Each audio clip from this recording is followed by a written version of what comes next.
ഇത്തരത്തിലൊരു നീക്കം ആരും പ്രതീക്ഷിച്ചു കാണില്ല.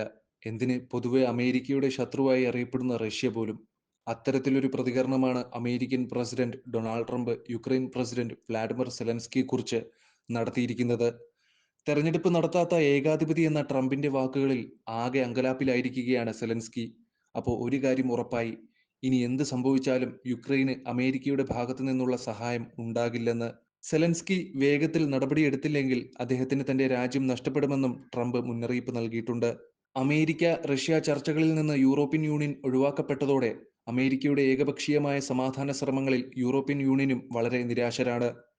ഈ ഒഴിവാക്കപ്പെടലാണ് Germany, Britain, Italy, Poland, Spain, Netherlands, Denmark എന്നിവിടങ്ങളിൽ നിന്നുള്ളവർ ഉൾപ്പെടെയുള്ള ഉന്നത യൂറോപ്യൻ യൂണിയൻ നേതാക്കളുമായും European Union commission president Ursula von der Leyen, NATO മേധാവി മാർക്ക് റുട്ടെ എന്നിവരുടെയും അടിയന്തര യോഗം വിളിക്കാൻ ഫ്രഞ്ച് പ്രസിഡന്റ് ഇമാനുവൽ മക്രോണിനെ പ്രേരിപ്പിച്ചിരുന്നത്. ഉക്രൈനിലേക്ക് യൂറോപ്യൻ യൂണിയൻ സൈനികരെ വിന്യസിക്കാനുള്ള സാധ്യതയും പ്രതിരോധ ചെലവ് വർദ്ധിപ്പിക്കുന്നതിനുള്ള യൂറോപ്യൻ നാറ്റോ അംഗങ്ങളുടെ പ്രതിബദ്ധതയും ഉൾപ്പെടുന്ന രണ്ട് പ്രധാന വിഷയങ്ങളിലാണ് യോഗം ശ്രദ്ധ കേന്ദ്രീകരിച്ചതെങ്കിലും ഈ യോഗവും പ്രഹസനമായി മാറുകയാണുണ്ടായത്.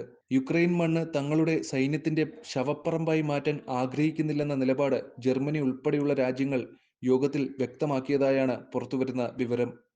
ട്രംപിന്റെ പരാമർശത്തോടെ എന്തായാലും സെലൻസ്കി മയപ്പെട്ടുവെന്നാണ് പുറത്തുവരുന്ന വാർത്തകൾ.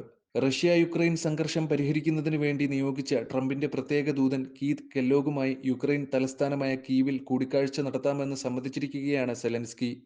സൗദി അറേബ്യയിൽ അടുത്തിടെ നടന്ന അമേരിക്കൻ റഷ്യൻ ചർച്ചകൾക്ക് ശേഷം അമേരിക്കയുടെ പ്രത്യേക ദൂതൻ കീത്ത് കെല്ലോഗ് നിലവിൽ യുക്രൈനിൽ ഉണ്ടെന്നും സെലൻസ്കി പറയുന്നു.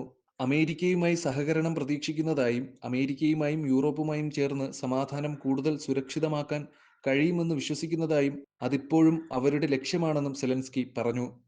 നേരത്തെ യുക്രൈനിൽ നടന്നുകൊണ്ടിരി നേരത്തെ യുക്രൈനിൽ നടന്നുകൊണ്ടിരിക്കുന്ന സംഘർഷം അവസാനിപ്പിക്കുന്നതിനുള്ള സാധ്യതയുള്ള വഴികളെക്കുറിച്ച് ചർച്ച ചെയ്യാൻ അമേരിക്കയിലെയും റഷ്യയിലെയും മുതിർന്ന ഉദ്യോഗസ്ഥർ റിയാദിൽ യോഗം ചേർന്നിരുന്നു. യുക്രൈനെയും യൂറോപ്യൻ രാജ്യങ്ങളെയും പങ്കെടുപ്പിക്കാതെ നടന്ന ചർച്ചയിൽ യുക്രൈനെ സംബന്ധിക്കുന്ന തീരുമാനങ്ങൾ എടുക്കുന്നതിൽ സെലൻസ്കിക്ക് വലിയ തോതിൽ ആശങ്കയുണ്ടായിരുന്നു.